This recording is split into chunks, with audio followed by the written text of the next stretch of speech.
Selamat datang kembali di renungan kita, melangkah tanpa takut, Tuhan di depan masa depanku. Hari ini adalah hari keempat, dan kita akan merenungkan sebuah tema yang sangat menyentuh hati kita semua, mengandalkan kekuatan Tuhan dalam kelemahan kita. Kita seringkali berpikir bahwa kelemahan adalah sesuatu yang harus disembunyikan, sesuatu yang membuat kita malu.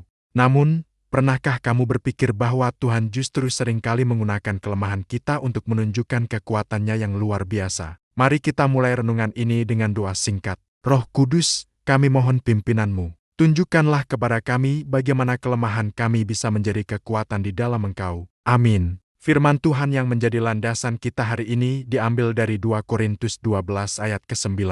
Di sana tertulis, "Tetapi jawab Tuhan kepadaku, cukuplah kasih karuniaku bagimu, sebab justru dalam kelemahanlah kuasaku menjadi sempurna. Sebab itu terlebih suka aku bermegah atas kelemahanku, supaya kuasa Kristus turun menaungi aku." Wow, ayat ini benar-benar luar biasa. Ini bukan sekadar kata-kata indah, tetapi sebuah janji yang mengubah cara kita memandang diri sendiri. Mari kita bedah lebih dalam. Tafsiran dari ayat ini sangat jelas, kekuatan Tuhan menjadi sempurna, bukan saat kita kuat, tapi justru saat kita lemah. Ini adalah sebuah paradoks ilahi. Saat kita merasa tidak mampu, saat kita merasa di titik terendah, disitulah panggung bagi Tuhan untuk menunjukkan kuasa-Nya yang tak terbatas. Secara teologis, ini berarti kasih karunia Tuhan lebih dari cukup untuk menutupi setiap kekurangan kita. Pikirkanlah tentang ini, kasih karunia-Nya bukan hanya menutupi, tetapi juga mengisi celah-celah kelemahan kita dengan kekuatan-Nya yang sempurna. Jadi, kelemahan bukanlah akhir dari segalanya, melainkan awal dari sebuah karya Tuhan yang agung dalam hidup kita. Sekarang, bagaimana kita menerapkan ini dalam kehidupan sehari-hari? Langkah pertama adalah identifikasi. Coba jujur pada diri sendiri, apa kelemahanmu? Mungkin itu adalah rasa tidak sabar, rasa takut akan masa depan, rasa tidak percaya diri, atau mungkin keterbatasan fisik dan emosional. Setelah kamu mengidentifikasinya, jangan menyangkalnya. Sebaliknya, bawalah kelemahan itu kepada Tuhan.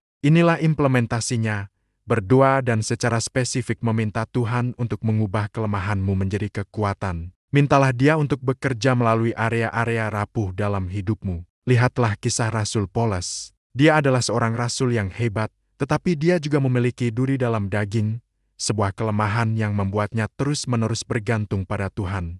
Alih-alih mengeluh atau menyembunyikannya, Paulus justru memilih untuk bermegah dalam kelemahannya. Mengapa? Karena dia sadar, setiap kali dia merasa lemah, disitulah kuasa Kristus bekerja dengan paling dahsyat dalam hidupnya. Kelemahannya menjadi panggung bagi kemuliaan Tuhan. Jadi, teman-teman, saat kita menatap tahun 2026 yang akan datang, mari kita ubah cara pandang kita. Jangan takut untuk mengakui kelemahanmu. Jangan biarkan kekuranganmu menghentikan langkahmu. Sebaliknya, andalkan kekuatan Tuhan untuk mengatasinya. Biarkan kelemahanmu menjadi alasan mengapa kamu semakin dekat dengan Tuhan, semakin bergantung padanya. Sebagai kesimpulan, ingatlah selalu, kekuatan Tuhan menjadi sempurna dalam kelemahan kita. Kasih karunia-Nya cukup bagimu.